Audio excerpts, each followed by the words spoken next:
Audio Jungle.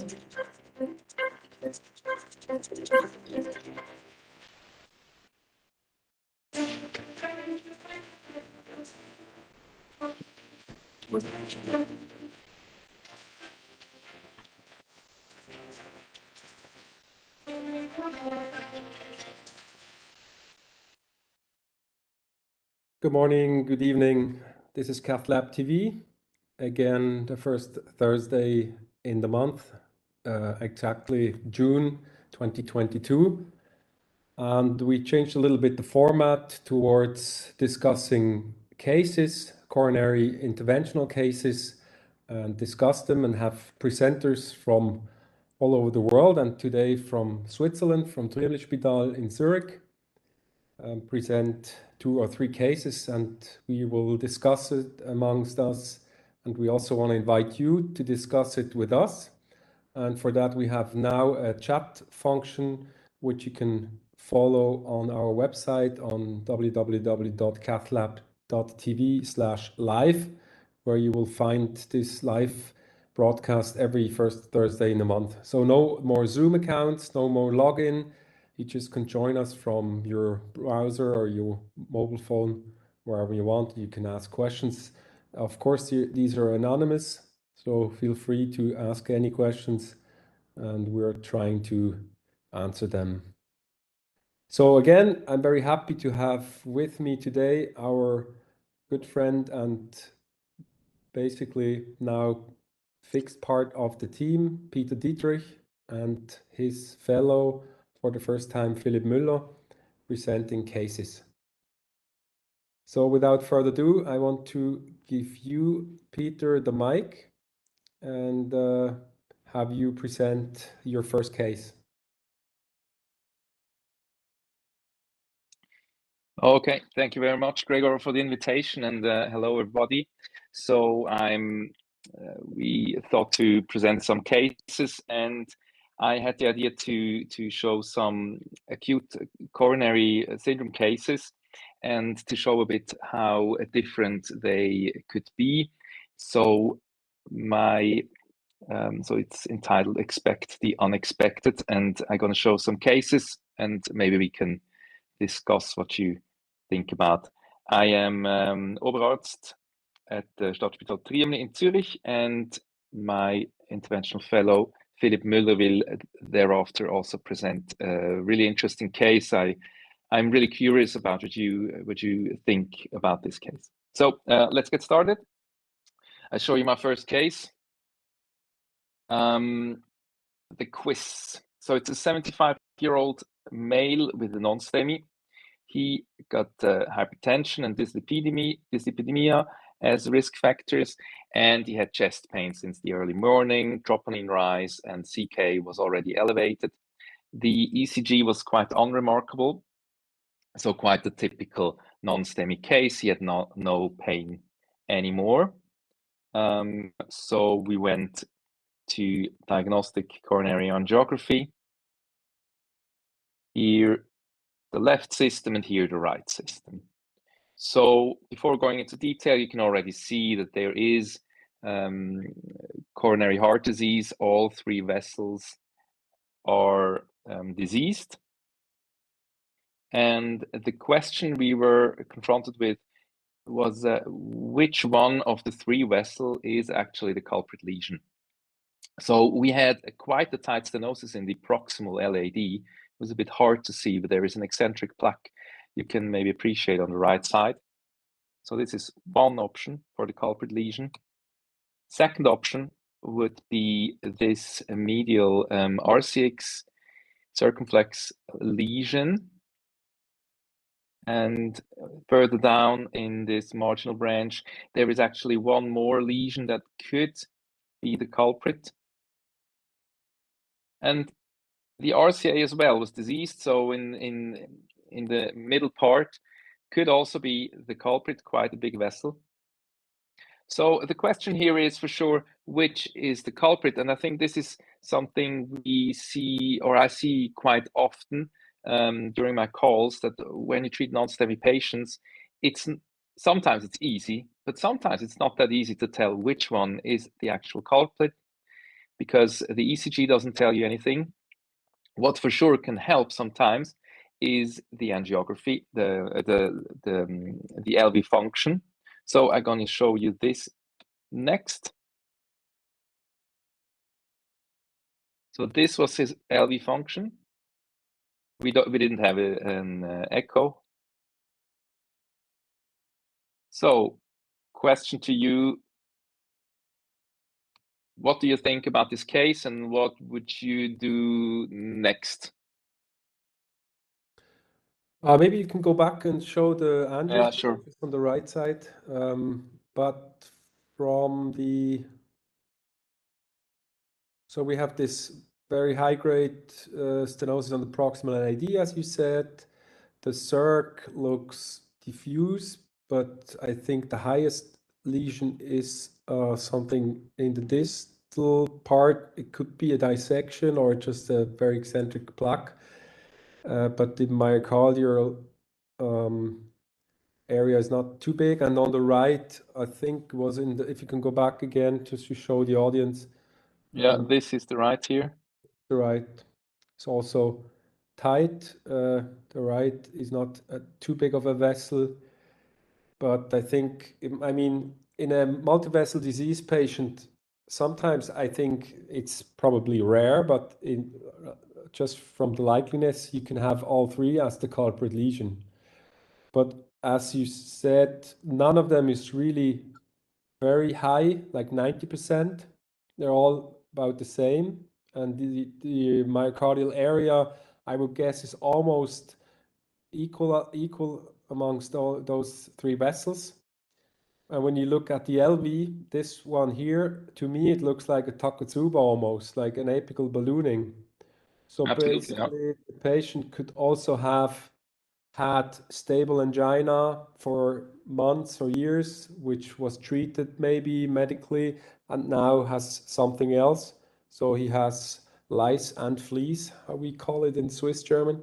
And this is just Takotsubo cardiomyopathy, because it would not fit to one of these vessels. If it would be a big LAD wrapping around the apex, it could be the LAD, but the right, I think, is responsible for the infraepical wall, which is basically akinetic. I think I would want to have more information also from anamnesis from the patient. Did he have any hints for broken heart syndrome?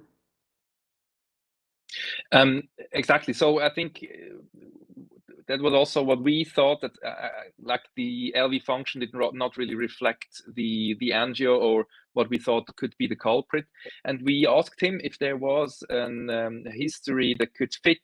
I mean, he was a man, so it's quite rare to have men with, but not, it's uncommon, but it's not impossible. To have men with Takotsubo, but there was really no hint in this direction. I mean, he talked about his chest pain, but there was nothing else. Otherwise, he had a normal day. Yeah. But I think we had the same problem a bit, that we could not actually fit the LAD problem to this LV function, especially as it is. I mean, now it is just the nose, and there is normal flow, and the LAD does not go so inframedial that you could explain this picture. So actually, what we did, I was not the first, like the first one that did the angiography, or the first angio, but what we did was an MRT the next day. Because he was pain-free, we put him on heparin, and we just waited because we could not really guess what the problem was. So the MRT was quite. The lab values, troponin, The lab CK. values, yeah. So the troponin, actually, I don't really remember, but the CK at the time of the first coronary angiography was 600, and the maximum CK was 900. Which is not very high for this poor LV function. Exactly, yeah, exactly. And So LDH, like, could you say if it's something subacute? So could have a larger infarction days ago and comes in with heart failure now? Yeah, I think I thought this was not so probable because the biomarkers were rising. There was no CRP, so he was not inflamed, and there was no history that could fit. So he was pain-free, and the pain just started this day. But I think the MRT did show us a bit the way and what was the problem. So you said before licensed fleas. So I think this is a really rare case, but I think he really had two things at the same time. So the MRT showed on one hand a general myocardial edema, which could go really well along with Takotsubo cardiomyopathy, but it in another sequence it also showed here.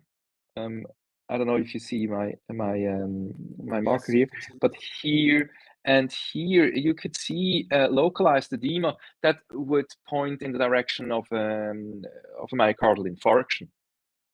So at this time, our hypothesis was actually that he had a myocardial infarction, inferior infralateral, and that this did cause Takotsubo cardiomyopathy, which is known that if you're male and you have a Takotsubo, then normally the trigger is more likely to be physical than emotional, as it is with women. So it's kind of a crazy case because the story doesn't end here. I was on call the day they did the MRT, and just hours after the MRT, the patient developed again chest pain, and you can see here on the left his ECG, so looking like an infraposterior STEMI. You can compare it to the ECG at admission that was quite unremarkable on the right. And from the ECG alone, I think it was quite hard to tell if it was more circumflex or the RCA. The elevation in 2 and 3 are quite the same, and there is also involvement of the posterior wall when you look at V1 to V3. And looking back at the first angio, yeah, I also thought, okay, this RCA goes quite a lot into the infralateral wall, so it could well be the RCA. So by MRT, we did not really solve the problem which one was the culprit for this infralateral myocardial infarction. So unfortunately, I cannot show the runs from the second angiography due to technical reasons, but I mean, it was basically the same. The patient was pain-free again when I did the second angio. The only thing that was a bit different from the first pictures is that on the CX, I have seen this here, and I thought maybe this is an embolus. This is something strange. And to be sure, I did an OCT here, and I have found that there is thrombus, white thrombus there. So this pointed in the direction that the RCX or this marginal branch could be, or should be, or is the culprit, because otherwise you would not expect a thrombus. And this was before any dilatation was done. So this was like the naive vessel before PCI. And there is, as I showed before already, there was this other lesion in the mid circumflex. And actually, I think that this is maybe the main reason for the infarction. So if we scroll up here, vessel is diseased, but okay. And here we come into here. Here is this lesion. And you see there is some thrombus as well, not a lot, but here you can appreciate some thrombus. And I'm not an expert, but I think here the inner layers of the vessel wall are disrupted.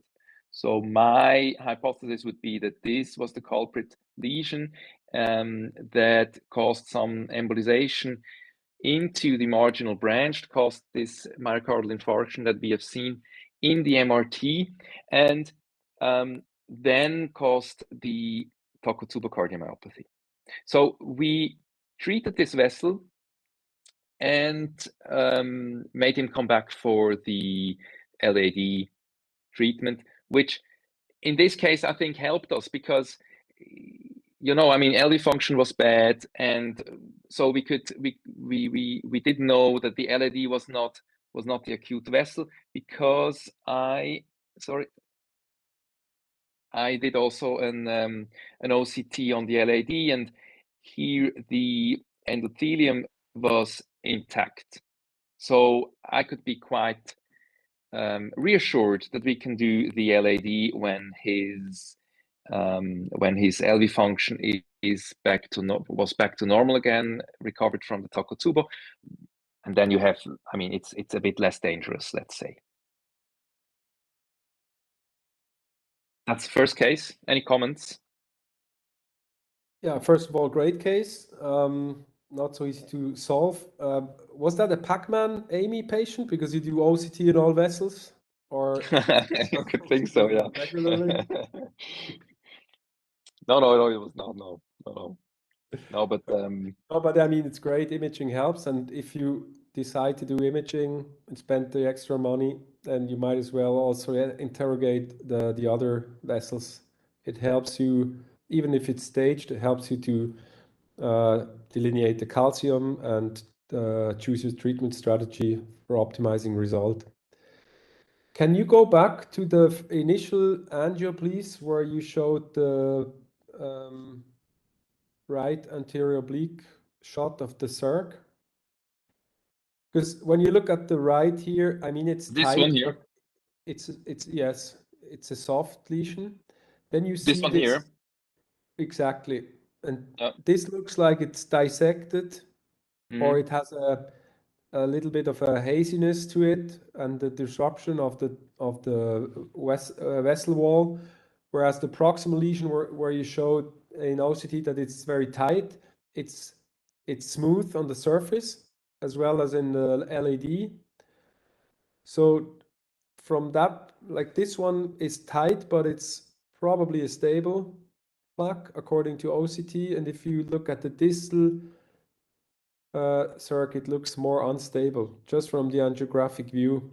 Mhm. Don't you think this could, like in retrospect, I mean, this was the culprit lesion, but you were saying the proximal was the culprit, and then having embolized thrombus to the distality, or do you think it's not a localized thrombus in the distal part? It could be, absolutely. The only thing is that I also found thrombus on the medial lesion, so that made me think. I mean, it's a bit improbable that you have a block rupture at two different sites at the same time. So that was my hypothesis that made it a bit more reasonable that I have a block rupture on one side and then it embolizes. But it's true, I didn't have a lot of thrombus on the more proximal lesion. There was a lot of thrombus on the distal lesion. So, but I didn't see any plaque rupture there. So, yeah, I mean, as you said, OCT helps. At least I could be sure to have identified the right culprit and to be sure that it was not the RCA. But yeah, I mean, it did not solve all the problems. Yeah. But How anyway, did I you mean, treat the patient? Or in particular, what stent and where did you place the stents? I think I took an Orsiro, and I think on the distal I took a 2.5, and on the proximal I don't remember, but it was an Orsiro. Sorry, I don't. I'm not sure actually what I did, but I treated quite a long portion of this circumflex artery. So Here, I basically mean, from here. up there all the way down to the. I think here it's. I'm not sure if I'm not sure exactly where I landed, but I treated both lesions for sure. Yeah. Oh. And then staged, you treated the LAD? Just Yeah, it was not focal? me. It was not me that treated the LAD because I was not there anymore. It was in Chur. But yeah, they treated the LAD, and I think they wanted to treat the RCA as well. But actually he developed shivering during the procedure quite heavily. So they stopped, and there was they did a re-MRT, and there was no ischemia on the right side, and they left it. Yeah. Which I think it's reasonable. I mean, you could argue with the complete study, but complete study was in STEMI. Okay, I mean this is STEMI as well, so you could argue that you should do the RCA anyway if it makes ischemia or not. I'm personally quite aggressive in treating non-culprit vessels in STEMI patients due to this study, but I think it's a reasonable way to do it. So. It's a 5-minute job. So here. Great. Okay, thank you very much for sharing. Okay, this. I have more. That's even better. So go on. Okay. So actually, I just wanted to show this study that I find really interesting, and it goes a bit along with this first case. It's a study in non-STEMI patients, published in Circulation 2019, and the investigators, they ask themselves how good coronary angiography is as a diagnostic tool. So they did something quite smart. They identified 114 non-STEMI patients. They just did one thing. They just did, at the same time as the coronary angiography, they also did an MRT. And then they did not tell the results of the MRT, and then they looked at how the MRT diagnosis was against what the interventional cardiologist did. So 114 patients, and the first step was this invasive coronary angiography, and you see that in 2/3 of the patients, the interventionalist select or identified an infarct-related artery, a culprit lesion, and treated it, right? And in 1/3 approximately, it was not possible to identify a culprit lesion. So let's have a look first at the patients that had or were thought to have an culprit lesion, or a culprit lesion was identified. So if you looked at the MRT from the 72 patients that received a stent, only 47 had an infarct in the same artery. So again, only like this is maybe 2/3 of the patients that received the stent, they got the stent at the right place and in the right setting. But MRT or CMR did identify a different culprit lesion in 9% or 10 patients. And in another 9 patients, MRT identified another diagnosis. Actually, it was not a coronary disease, but it was myocarditis in 7 Takotsubo or amyloid. It was the problem. If you look at the other side, where the interventionalist could not identify a culprit lesion, the MRT did in more than half of these patients, so in 25 patients. So if you take all these together, you have a wrong diagnosis, so let's say in 17% of the patients, if you take these, like the different culprit lesion identified by CMR, and the patients that got a stent placed but did not really have an coronary like a coronary problem, but another problem identified by CMR. And in 22% of all patients, the culprit lesion was missed, and in 15%, the non-coronary artery disease diagnosis was missed. So I just want to point out here 2 things, is that with the case and with the study, is that coronary angiography isn't a precise diagnostic tool in patients with non-STEMI. It actually performs, at least if you look at this study, not that good. I mean, you have quite some patients that did not get the right treatment.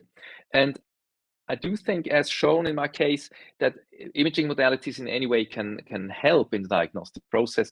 And I don't know, it's just something that I started doing more and more in the last half year, to do imaging, especially intracoronary imaging, when I was not sure about the problem in a non-STEMI. So just to underline this and to show two more cases that had also problems that were not so usual, I'm gonna show you this case here. This is a 51-year-old male. He did not have non-STEMI, but a STEMI, and even an in-hospital reanimation. Ventricular fibrillation, he had to be defibrillated. He has risk factors. You see CCG on the right side with ST elevations, V2 to, let's say, V4. And let's have a look at his angiography.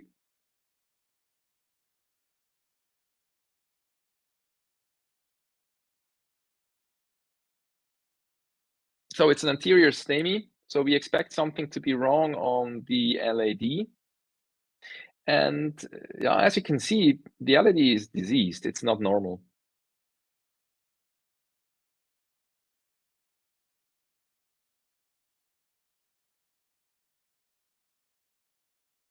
Quite okay, huh? Not a lot of disease there.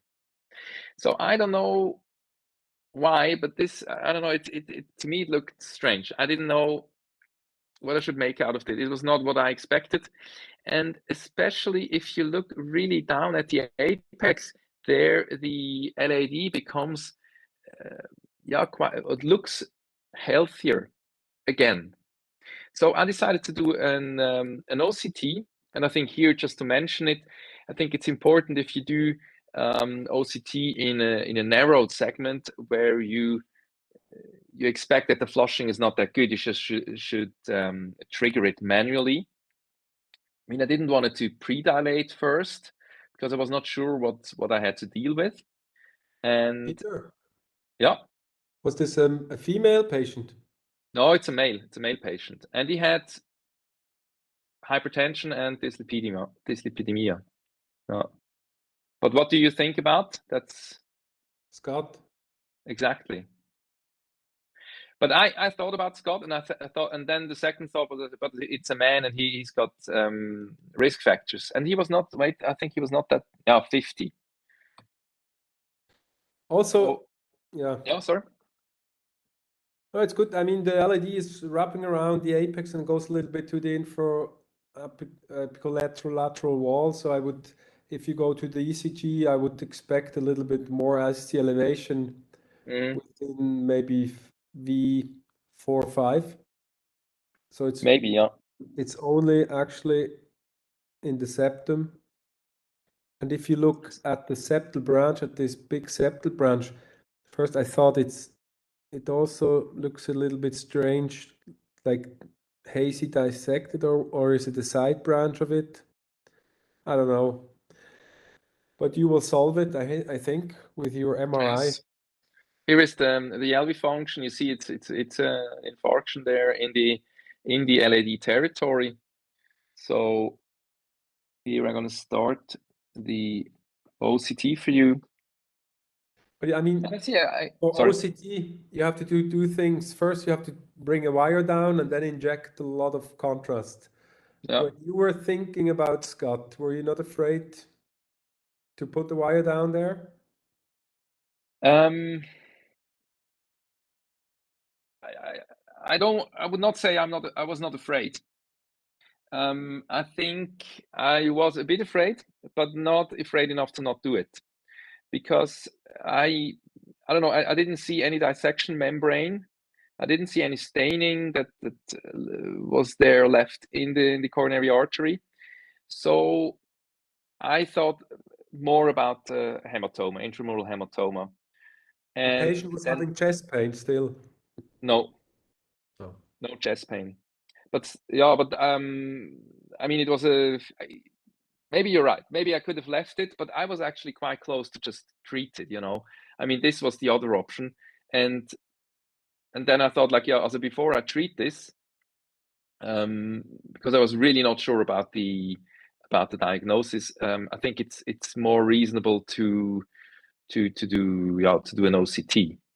But for sure, there is some risk associated. I absolutely agree. Yeah. Just asking. I've put the wire down as well, you know.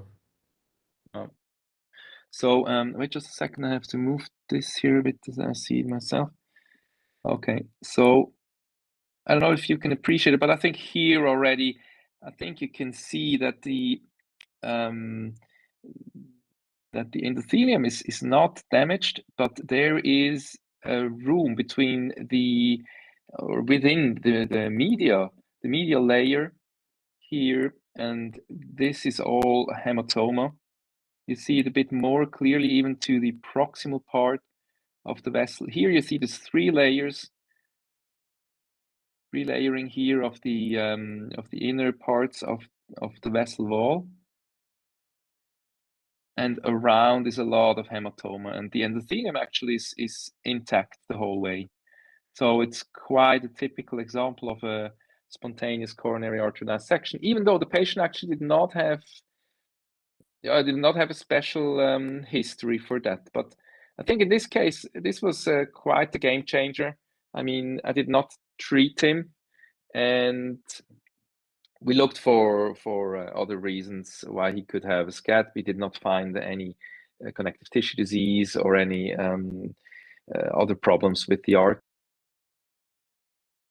We did a CT and the whole body and the brain especially. But I think this is it's important because the OCT made the whole treatment different, quite a game changer. And I think this was really worth it. Yeah.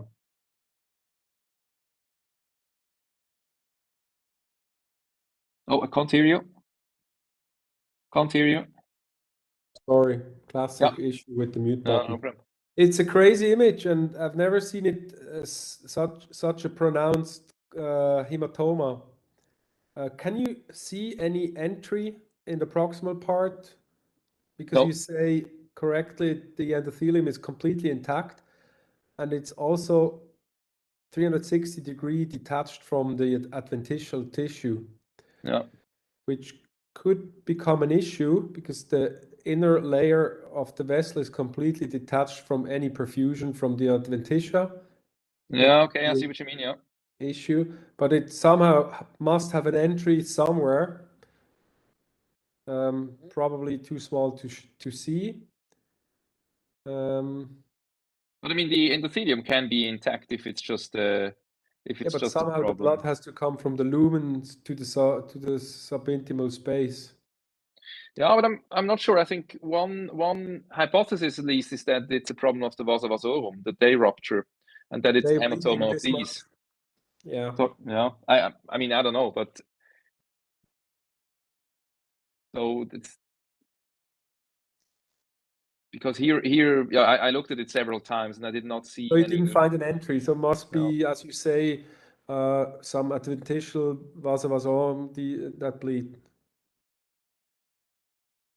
That's quite an impressive picture. I agree. Yeah. Okay. Let me see. I think I have. I did nothing. I mean, nothing. No PCI. I kept him for a long time in hospital actually because it was, I mean, huge dissection. I think 7 or 8 days. I did not give him. I'm almost a bit afraid to say, but I did not give anything. No heparin, no aspirin. I heard that at the Mayo Clinic they don't give anything anymore with Scott because the hypothesis is that if it's bleeding from the vasa vasorum, then you may make it bigger by giving platelet inhibitors. Statins? No statins. I did give beta blockers. I think there is some evidence from registry data that there is maybe a benefit of beta blockers. And what I did is other diagnostic procedures, so CT angio.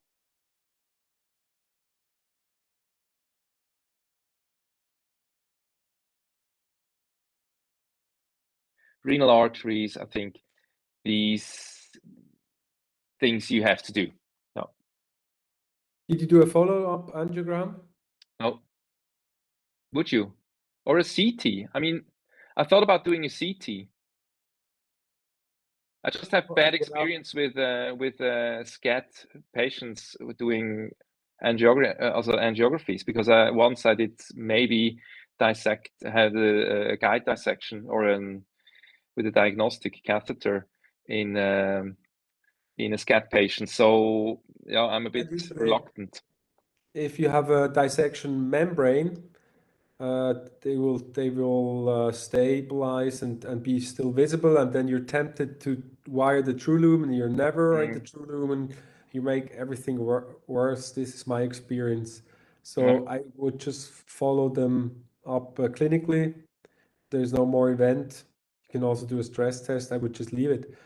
I was just curious, because from CT or PCI, when we do ADR, we basically have by definition, we end up with some extent of subintimal hematoma that we try to deal with, blocking the entry, doing straw, which is sucking back the hematoma. I try to expand the true lumen, and then in order to have a higher reentry success. And still, in some patients, we cannot re-enter, or we don't want to stent the whole distal healthy vessel, and then it keeps compressed by the subintimal hematoma. We're always saying, well, it's a subintimal hematoma, it will resolve, and the vessel will be nice in a few weeks. So this is, I think, a little bit of a different mechanism because it created itself spontaneously or occurred spontaneously, and it's probably an issue of the microvasculature. So I wonder if this is the case here as well, if it resolves and the vessel grows again. Just curiosity. But absolutely, yeah. It would be interesting to see, yeah. And the other thing is, I mean, this hematoma, if it stops bleeding, and I think your advice not giving anything if there is not a diffused atherosclerotic disease is, I think, a good idea, also backed up by Mayo Clinic, as you said. The blood will still coagulate and will form some sort of tissue until it gets resolved. Inflammation, a lot of inflammation. So it could leave behind a disease type of compressed vessel. However, we don't know. So I was thinking initially, if you are really true and you are true, proven by the OCT, this might be an ideal case for a scaffold, which will resolve after 3-4 years. Because, I'm a little bit into phantom scaffolds. Yeah. There is always the discussion, where is the need? Is there a need? Don't we have DCBs for all that now? But I think Scott, and maybe this case would be an ideal patient for scaffolds in the future, knowing that it's a niche indication and it will be difficult for companies to produce them at a decent price. Speaking of this, would you then first go in with a cutting balloon to make connections? Because that's a bit I mean, when I should stent this, I would be afraid that I propagate the hematoma in either way, either more downstream or even upstream. So I mean, there are different techniques. You can do like one stent proximal, one stent distal, and then you stent in the middle. But a lot of people do advocate to do cutting balloons. I have no experience with that. Yeah, no, it's always the issue coming up, and I say always this is hocus pocus, because a cutting balloon, in my opinion, is not doing what the name says. It doesn't cut. It's not a knife. Okay. It's increasing the pressure to a very small area, having a high penetration, cracking the calcium. It's like when you have a piece of glass and you try to bend it, it doesn't break. Whereas if you bend it over a sharp edge, it will break. So that's the idea of the cutting or scoring or whatever type of balloon you take. But I doubt, I mean, you can prove me wrong, showing me an OCT image after a cutting balloon in a dissection. but I think that it doesn't cut the vessel. Especially here, you don't have any hard tissue like calcium underneath. It's all soft. So the adventitia will just wrap around the balloon. Can only I see what cut you it mean. Yeah. if it Yeah. goes something hard. So I Not know something it's that all issue, you can push against. Huh? but I don't know. I never used cutting balloons because in these situations, when you have dissections with subintimal hematoma, compressing vessels, you want to have something that goes down easily. And I'll usually just take a regular balloon of 1-to-1 vessel size ratio of the distal target vessel, inflate it to 4-6 atmospheres, just really soft, and then I pull the balloon back, inflate it. Okay. It's like squeezing out the toothpaste. So and I mean, not in this case because you don't have an entry, so you can propagate the subintimal hematoma to the proximity. But in a regular case, you have a dissection in the proximal end, and then the blood goes subintimal, and the sac of the subintimal hematoma propagates distally. So in this case, I go distal of it, I inflate the balloon, and pull it back and squeeze out the blood through the entry in the proximal end. And it's amazing. We just had it a couple days ago, and it's amazing. The vessel looks like new afterwards. Okay, nice. And then you can even limit your stent length to just seal the entry and leave the rest of the vessel normal. I mean, which actually, if we go back to my case, I mean, I think you shouldn't do this in my case, as you said, because it's a medial hematoma and you could propagate it. But I mean, if you would use CTO techniques, you could argue that you could like go in, like in the subintimal hematoma with a wire, dedicated wire, you could go in with a microcatheter and try to suck it out. I mean, I'm not sure if that's possible, but if it was possible, then you would just have to put a stent where you went in subintimally and could solve the problem. I don't know. It's just maybe a bit too. This is maybe also a bit hocus pocus, but this would also be a strategy one could think of. This would have been awesome, Peter, if you would have done that. Okay, hey, listen, we're already 15 minutes, so I want to give the chance to I have like plenty of more cases, but I think I would like to give the mic to my fellow so he can show our also a very interesting case actually, and I'm curious what you're going to say about it, Gregor. Okay, just very briefly, I want to mention that there is at least one user that used our chat function on the website. Okay, yeah. So it's great. He was mentioning on your first case, do you think that this was Scott? It does not look like it, but Scott does coincidentally Takotsubo, which is true. They are associated. And I think we have talked about it, even though I was not mentioning his question specifically. Thank you very much for participating. If you have also other questions and on the upcoming case of Philipp Müller, please feel free to use the chat on the website. Okay, now Philipp, it's yours. Okay. Thank you very much for the introduction and for the invitation.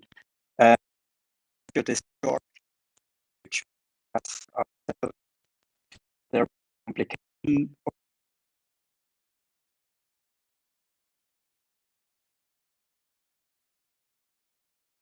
It's 60-year-old local cartridges. His symptoms consisted of fatigue and job 9 months, and patient known traditional cardiovascular risk factors. And you will be clearly, perhaps I go. You hear me? It's a very bad connection, so your audio is a little bit interrupted. Okay, so perhaps if I speak a little bit more, it's better now, perhaps.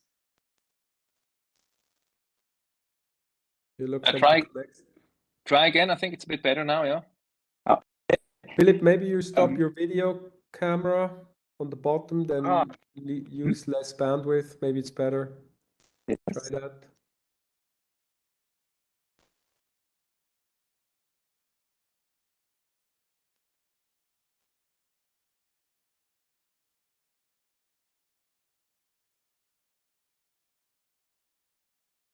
Just one moment.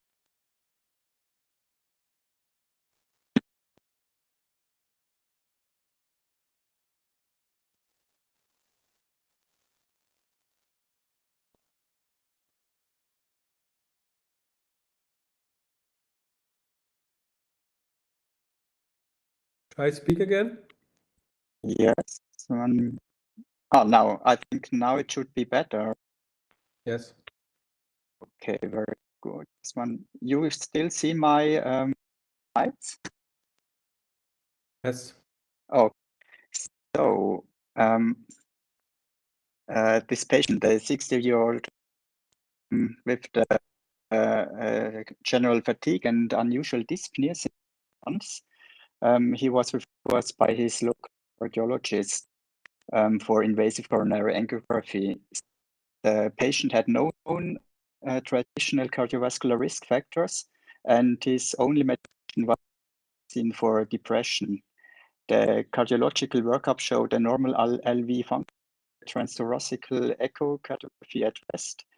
And as a next step, his cardiologist did a coronary angiography, which suspected in the first diagonal branch. Because of this findings, the patient referred for coronary angiography.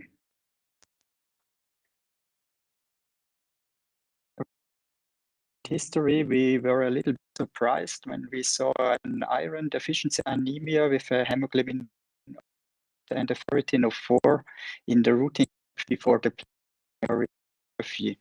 According to the patient, it was indeed already done by his general practitioner, reported to us.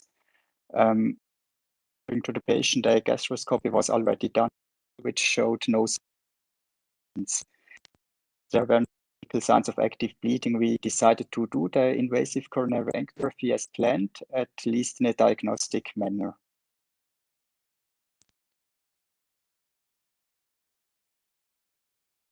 So the coronary showed no stenosis, the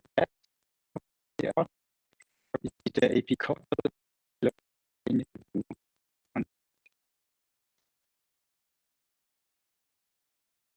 the coronary was also stenosis.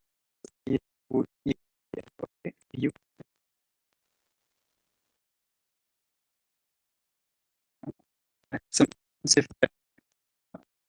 want to hear me again?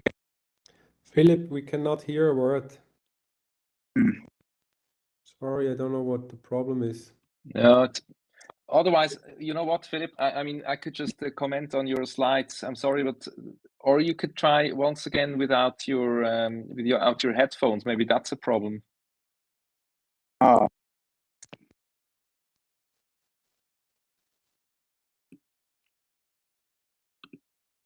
Try again. And you take your headphones out.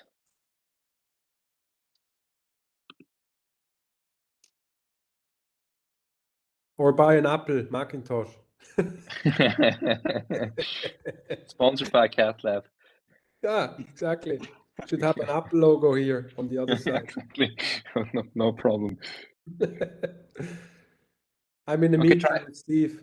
You know. Try again, Philip. Okay, you hear me again? Yeah, now it's perfect. It sounds quite good. Yeah, Better? try again. Otherwise, I can just comment on your slides. But I think it sounds better. So let's. Okay, let's try again. Excuse me for these interruptions. So the right coronary artery, it was without stenosis also. So we then accordingly we recommended to continue the diagnostics and therapy of the iron deficiency anemia, as already started by the general practitioner, which we considered the most probable cause of the patient's symptoms. So after IV iron supplementation, the patient was discharged home at the same day. So with this, the case seemed to be closed for us. Well, however, 4 days later, the patient was rushed to our emergency department because of new onset acute chest pain, which were there for 1 hour when he arrived at our emergency department. He was already loaded with heparin and aspirin IV in the pre-hospital setting. His ECG at the emergency department showed new ST elevations, inferior and anteroseptal. And before further decisions could be made, the patient became unconscious at our emergency department and needed in-hospital resuscitation because of ventricular fibrillation. After 6 minutes of CPR and defibrillation, the patient returned to spontaneous circulation and was thereafter stable again. In the point of care TTE, the RV function was clearly reduced with what looked like a McConnell sign. So with these findings, we had signs for an acute right heart myocardial infarction, even if the coronary arteries were without stenosis 4 days ago. An acute pulmonary embolism was also a possible differential diagnosis, but had no immediate additional consequences in that moment since the patient was hemodynamically stable again after resuscitation and was no IV lysis candidate after CPR. So we decided to proceed with emergency invasive coronary angiography. And in the emergency coronary angiography, the left coronary artery was still free of stenosis. The right coronary artery could not be burst because of wedging, probably due to vasospasm. But after wiring, an intubation without wedging could be achieved. And now we saw a new perfusion defect, occlusion in a distal RV branch, as we can appreciate here. We then conducted thrombus aspiration in the said RV branch, which showed a big thrombus.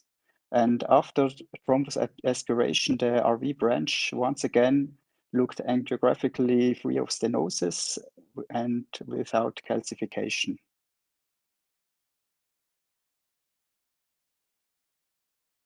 We then proceeded to search for a possible origin of the thrombus in the proximal parts of the right coronary artery by OCT.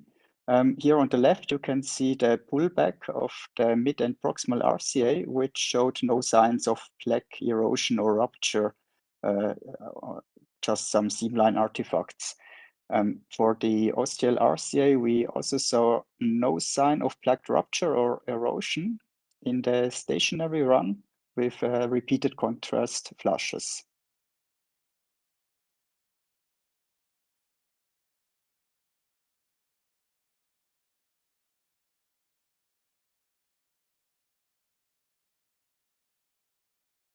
So in summary, the diagnosis was an acute RV infarction with distal RV branch embolization of unknown origin. We suspected that initially there had to be occlusion probably of the proximal RCA with embolization of the thrombus to a distal RV branch under the mechanical resuscitation.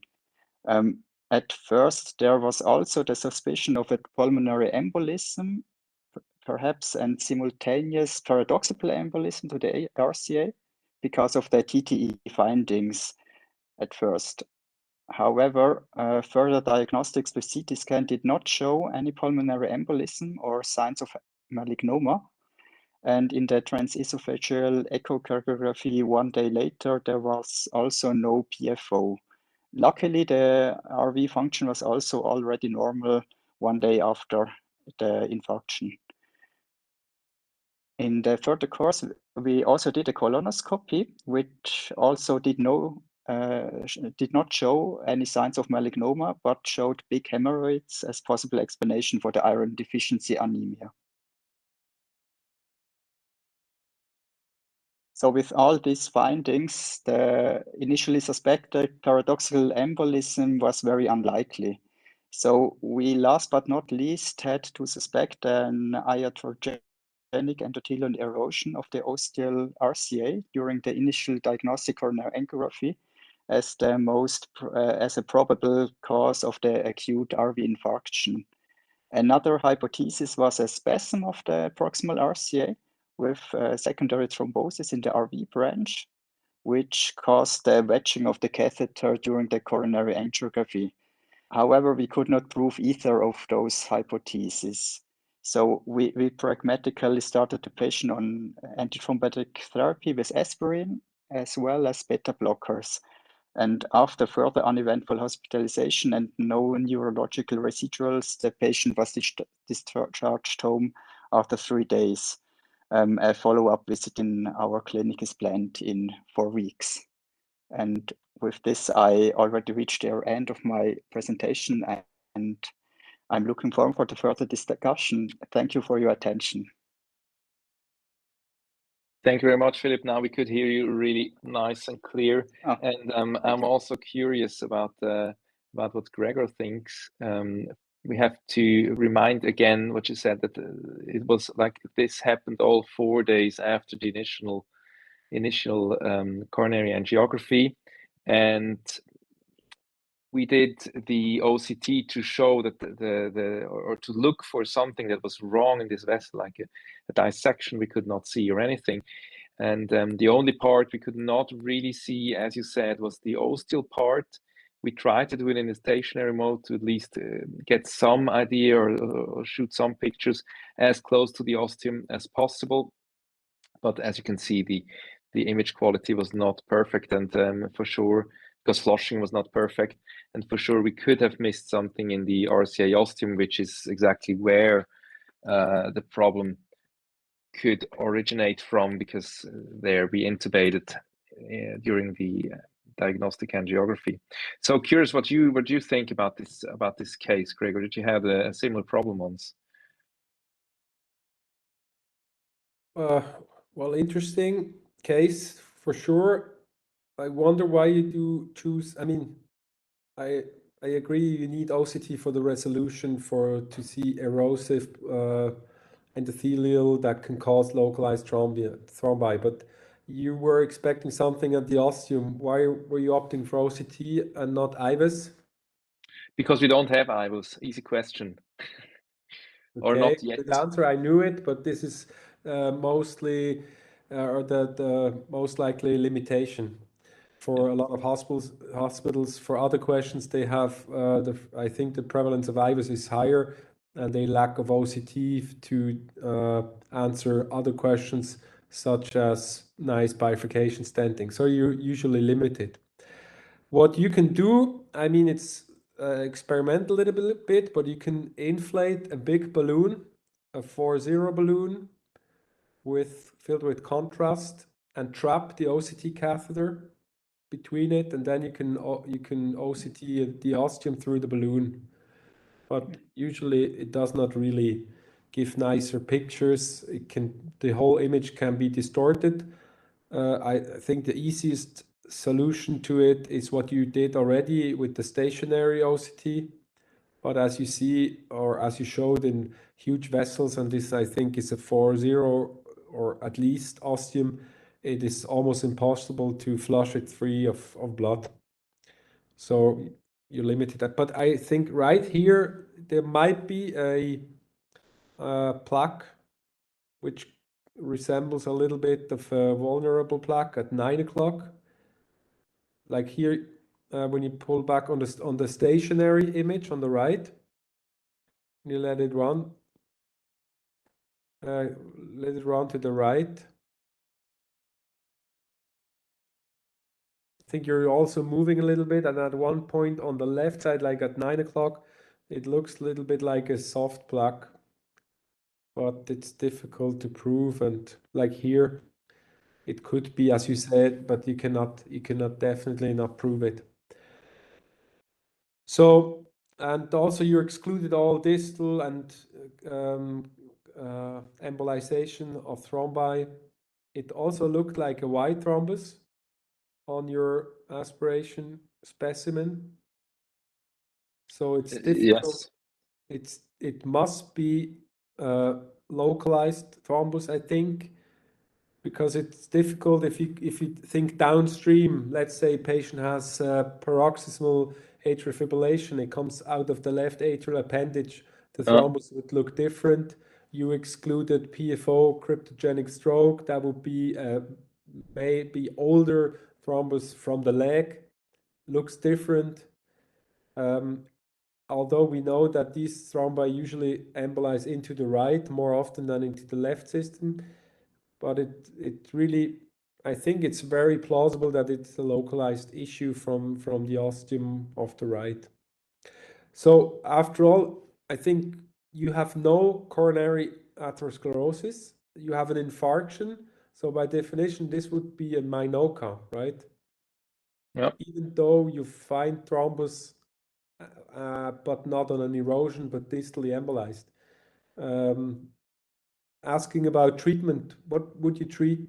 You said you gave aspirin alone, but if it's called MINOCA by guidelines, I think we should give a DAPT with PY212 inhibitor. What's your opinion on that? I totally agree. Yeah, I mean, our hypothesis was in the end that the proximal RCA was the most probable problem. So if you say that, you also say that there was some kind of injury done to the endothelium, and saying that maybe include also that there was, as you said, some kind of plaque there that was vulnerable. I mean, we do so many coronary angiographies and this never happens. So it must be some rare combination of things. So I think we could not exclude that there is an injury to the vessel wall, and I think in that case it would be more advisable to do a double antiplatelet therapy. Yes, I agree. Also, it's recommended to do OCT or imaging in MINOCA, which you did perfectly. So I think you cannot do more, and you treat the patient well. One comment of a viewer is that he's saying or she's saying you can also use a contrast infuser, so like what we usually use for our LV angiograms, to do an aortogram and then OCT the ostium. I think that's clever. a great idea. Smart. So I'm gonna try that next time. Next time you have to do two things. First, if you have a SCOT with no entry, puncture with Confianza Pro 12 and do straw and fix the puncture site. And second, you should use an introducer to do ostial OCT of a right. Absolutely. That's a smart idea. I didn't think about it. Yeah. That's tips and tricks. So I learned two things. This was exactly it. And the other thing is that we should stay in time. We're 5 minutes over. So I want to thank you both and congratulate you for these excellent cases. I think I liked it, so I would love to keep the format as we presented it today. And if anybody watching us is interested to get notified about the next show, which will be on the first Thursday in July, please feel free to subscribe on CathLab TV on the website, and you will get an email the day before. Otherwise, just tune in next Thursday in July at 6 o'clock, same place. See you again. Thank you very much. Thanks. Thanks, everybody. Goodbye.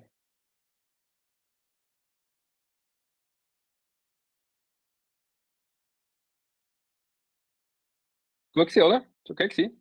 Tipptopp. Für dich auch? Ja, danke. Sorry.